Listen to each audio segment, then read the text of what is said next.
Ez hatım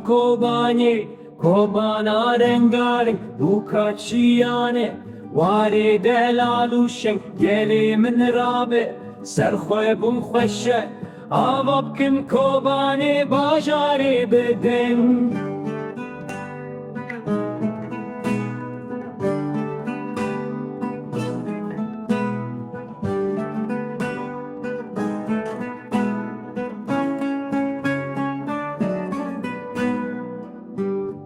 Efîn û cizîr li deşta robarek zelal Axew amuda me warê qehremanan Serê kaniyê hesîçe bi gulê kesk û sor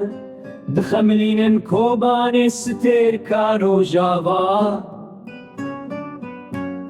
Silêmanî û Kerkûka Xemilînî Mehabad û Sinê Bokan û Merîwan Şino û serdeşt li xaka pîroz Bajarên rengîn li baxçeyê gulan Ez hatım kobana rengarenk bu kaçiyane Warê delal û şenk gelê min rabe Serxwe bûm xweşe Ava bikin kobanê bajarê bidin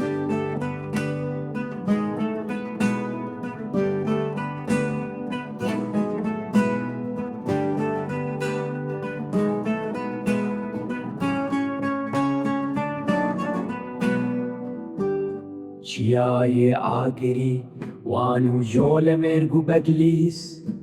Serhedê bilind bihişta zozane Melêtî û Sêwas, Xarpêt û Elezîz Dêrsim û Şirnex hêlîna egîdan Mere şûreha Emtab û Kilîs Efrîn û Qosir ber ava Firatê Hesekî û Derik, Gurkilegî û Tiltemir Warên qedîmin xaka bav û kalan Ez hatım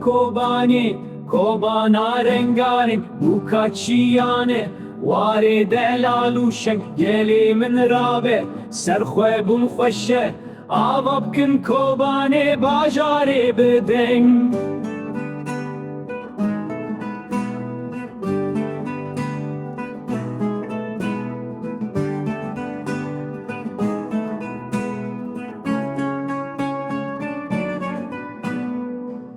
Riha dîroka kevn li deşt